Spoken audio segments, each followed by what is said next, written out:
திருப்பத்தூர் அருகே பாஜக கொடி கம்பத்தை சேதப்படுத்தி கழிவுநீர் கால்வாயில் வீசிய மர்ம நபர்களை கைது செய்ய கோரி பாஜகவினர் ஆர்ப்பாட்டத்தில் ஈடுபட முயன்றதால் பரபரப்பு ஏற்பட்டது. திருப்பத்தூர் மாவட்டம் அகரம் கிராமத்தில் சில தினங்களுக்கு முன்பு 100க்கும் மேற்பட்டோர் பாரதிய ஜனதா கட்சியில் இணைந்ததால் பாரதிய ஜனதா கட்சி கொடிக்கம்பம் அமைக்கப்பட்டது. அதனைத் தொடர்ந்து வருகின்ற 17ஆம் தேதி திறப்பு விழா செய்ய வழிவகை செய்யப்பட்டிருந்தது. இந்நிலையில் மர்ம நபர்கள் கொடி கம்பத்தை சேதப்படுத்தி கழிவுநீர் கால்வாயில் வீசி சென்றுள்ளனர். இதையறிந்த பாஜகவினர் பட்டியலின திருப்பத்தூர் வடக்கு மண்டல தலைவர் பழனி தலைமையில் இச்சம்பவத்தில் ஈடுபட்ட மர்ம நபர்களை கைது செய்ய வலியுறுத்தி கோஷங்களை எழுப்பி ஆர்ப்பாட்டத்தில் ஈடுபட முயன்றனர். மேலும் இதுகுறித்து தகவல் அறிந்து வந்த போலீசார் குற்ற சம்பவத்தில் ஈடுபட்ட மர்ம நபர்கள் மீது உடனடியாக நடவடிக்கை எடுக்கப்படும் என்று உறுதியளித்ததால் அவர்கள் அங்கிருந்து கலைந்து சென்றனர்.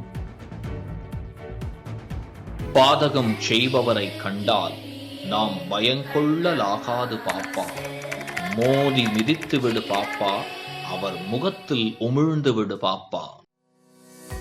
அண்மை செய்திகளை உடனுக்குடன் தெரிந்து கொள்ள இணைந்திருங்கள் இயம்நாடு தொலைக்காட்சியுடன்.